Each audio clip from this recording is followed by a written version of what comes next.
এ বিষয়ে কথা বলতে এই মুহূর্তে রাজধানীর তেজগাঁ থেকে আমাদের সঙ্গে যোগ দিয়েছেন ইন্টারন্যাশনাল বিজনেস ফোরামের সাবেক সভাপতি হুমায়ুন রশিদ। জনাব হুমায়ুন রশিদ, আপনাকে স্বাগত জানাচ্ছি ইন্ডিপেন্ডেন্ট টেলিভিশনে।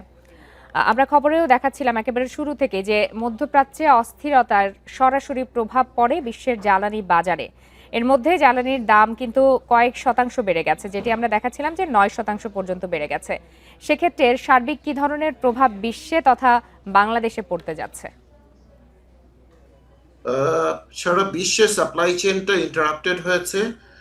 এটা শুধু আমরা না, আমাদের পার্শ্ববর্তী দেশ যারা আছে তারাও কিন্তু গ্র্যাজুয়ালি এফেক্টেড হবেন। কিন্তু উনাদের সবচেয়ে বড় জায়গা, সেই জায়গাটা হচ্ছে উনাদের একটা বাফার সিকিউরিটি আছে। একটা উনারা নিজেরা আগে থেকেই জানেন যে এ ধরনের অতীতেও এরকম ঘটনা ঘটেছে। গত জুনে এই ঘটনা ঘটেছে। অতীতে অনেকবার এই জায়গাটাতে এই ধরনের ঘটনা ঘটাতে সবাই তাদের কিছু না কিছু বাফার স্টক বিল্ড আপ করে রেখেছে, যেটা আমরা করতে পারি নাই।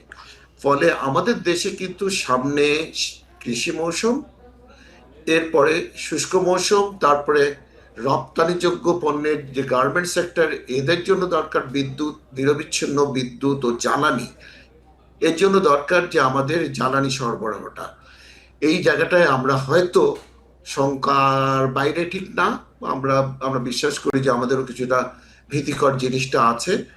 যদি আমরা দেখি এর ভিতরে কোন রকম এই ভূ রাজনৈতিক যে অবস্থান, এখন যে অবস্থা, এখান থেকে যদি কিছুটা উন্নতি হয়, তাহলে আমরা আশা করতে পারি যে হয়তো এই প্রাইসটা আর বাড়বে না। জ্বালানি যে পরিমাণ দাম বাড়ছে, $100 পর্যন্ত যেতে পারে। এটা একটা ভীতিকর জিনিস, যার চেইন এফেক্ট কিন্তু গ্লোবাল সাপ্লাই চেইনে এসে পড়বে, ভোক্তা পর্যায়ে পড়বে, দ্রব্যমূল্য খাদ্যদ্রব্যের দামে এসে পড়বে। কোনো না কোনো জায়গার এই এই একই এফেক্টটা পড়বে।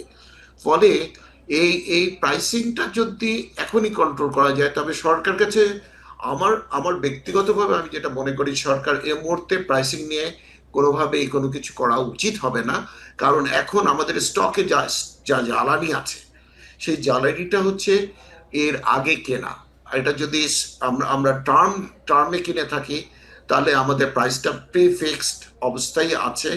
আর আমরা যদি স্পটে কিনি, সেক্ষেত্রে এই তাহলে ধরেন পরিস্থিতি আমাদের যদি ভ্যারিয়েবল। দীর্ঘমেয়াদী হয়, বিশ্বের যে বর্তমান পরিস্থিতি, বাংলাদেশ আসলে বিকল্প কোন উপায়ে এই মজুদ বাড়াতে পারে বা এই জ্বালানি কিনতে পারে বলে আপনি পরামর্শ দিবেন? এটা একটা মাস্টার প্ল্যানে আসা উচিত। আমাদের একটা ইন্টিগ্রেটেড এনার্জি এবং পাওয়ার সেক্টর মাস্টার প্ল্যান আছে।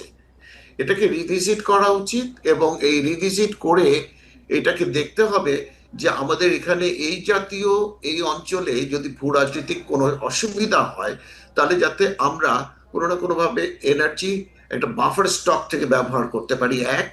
আর দুই নম্বর হচ্ছে যে আমাদের যদি রিজিয়নাল কানেক্টিভিটি, যেটা আসিয়ান কান্ট্রিতে আছে, ধরেন গ্রিড গ্রিড সিস্টেমে, যেটা রিজিওনাল গ্রিড বলে ওরা, এই রিজিওনাল গ্রিড সিস্টেমে যদি আমরা এনার্জি সাপ্লাইটাকে নিয়ে আসতে পারি ভবিষ্যতে, তাহলে কিন্তু আমাদের এনার্জি সিকিউরিটিটা অ্যাড্রেসড হবে।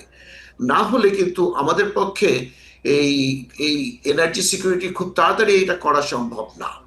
এটার জন্য আমাদের গ্যাস ড্রিল করতে হবে, গ্যাস ফিল্ড ড্রিল করতে হবে।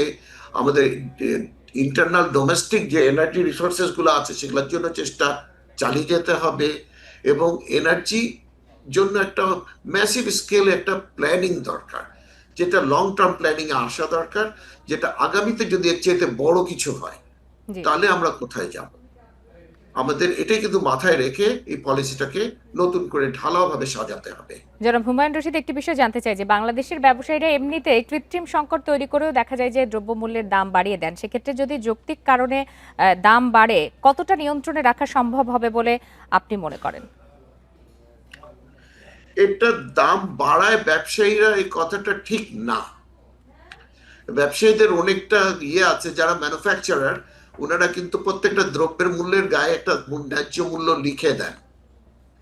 এটা তার কোথায় দাম বাড়ে, কনজিউমেবল গুডস, সবজি বাজারে যে দাম বাড়ে, যেসব জায়গায় দামের মূল্য, ন্যায্য মূল্য কিংবা মানে রিটেল প্রাইস লেখা থাকে না। ফলে দাম বাড়ে যেখানে, এই জায়গাটাতে কিন্তু আমাদের অ্যাড্রেস করার সময় এসছে। আমাদেরকে আরো বেশি জনগণকে অনেক বেশি সচেতন করার সময় এসছে। জি ব্যবসায়ীরা দাম বাড়ায় না, ব্যবসায়ীরা কিন্তু কস্ট অফ ডুইং বিজনেসের সাথে রিলেটেড। আপনি জানেন যে এখন ইন্স্যুরেন্স, জাহাজের ইন্স্যুরেন্স অনেকখানি জি বেড়ে জনাব যাবে। হুমায়ুন রশিদ, আপনাকে ধন্যবাদ আমাদেরকে সময় দেওয়ার জন্য।